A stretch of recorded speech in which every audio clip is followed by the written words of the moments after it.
4 août 2020, 18h07, 4 août 2024, 18h07.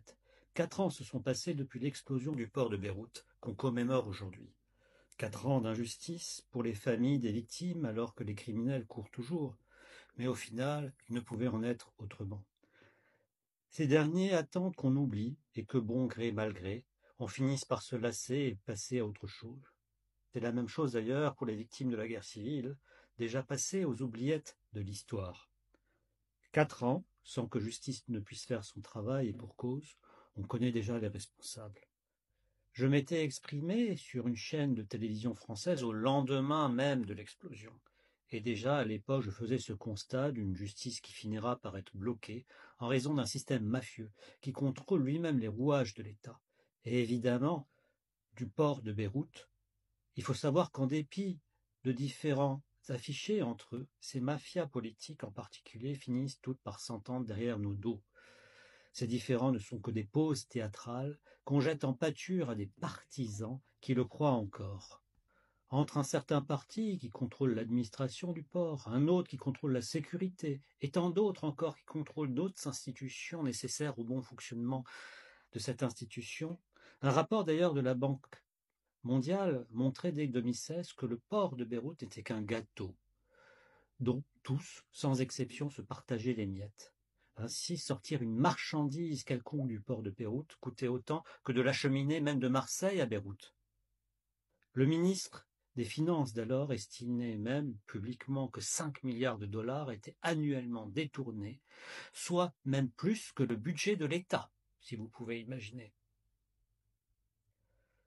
La responsabilité aussi, d'une certaine manière, de la communauté internationale est là, puisque dès 2016, selon un article du New York Times, un consultant américain en sécurité faisait déjà présence de cette substance dangereuse qui finira par détonner 4 ans plus tard dans l'enceinte du port, et avait déjà noté un stockage défaillant.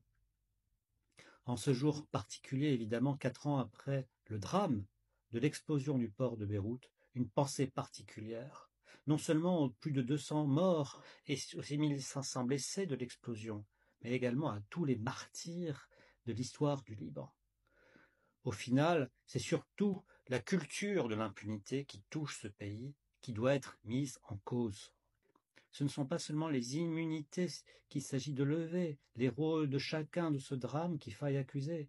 Ce n'est qu'une étape au final, mais au-delà, il y a aussi une culture du mal échi, cette culture de toujours positiver dans le pire et ne jamais vouloir affronter les choses, d'offrir des excuses les unes après les autres, même une loi d'amnistie ou plutôt d'amnésie au sortir de la guerre civile. Ce ne sont pas les 200 morts qui sont décédés à cause des multiples facteurs, mais des milliers de morts, à commencer les 100 000 morts de la guerre civile. Et puis aujourd'hui, les responsables de cette catastrophe recherchent toujours cette même immunité offerte par cette impunité. C'est cette culture de l'impunité justement qu'on a instaurée qui est en cause. Bien avant le drame du port, vous disiez corruption. Quelles ont été les conséquences, par exemple, de la disparition de 4 milliards de dollars de la banque Al-Madina au début des années 2000 pour le secteur bancaire, et plusieurs centaines de milliards aujourd'hui qui ont disparu sans qu'on puisse justement encore avoir justice. Cet argent aurait été nécessaire, par exemple, pour soigner des milliers de personnes qui sont mortes faute de médicaments. Vous disiez pollution. Quelles ont été les conséquences de l'importation de dioxine de Céveso dans les années 80, alors qu'on laisse rentrer 2750 tonnes de nitrate d'ammonium? Vous dites terrorisme. Quelles ont été les conséquences de Nalbert, pour ne pas évoquer les crimes de guerre de 1975 à aujourd'hui? Vous dites État dans l'État. Il y a de multitudes d'États dans l'État au Liban, pas seulement la banlieue sud, mais également celui de Solidaire, celui de la BDL, celui de l'Association des banques du Liban, et quoi d'autre aussi.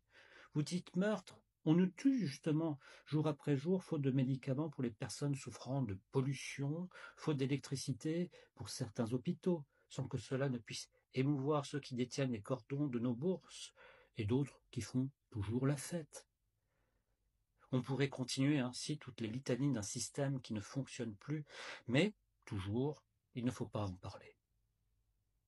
Quelles sont nos responsabilités au final comme citoyens d'avoir accepté cet état de fait?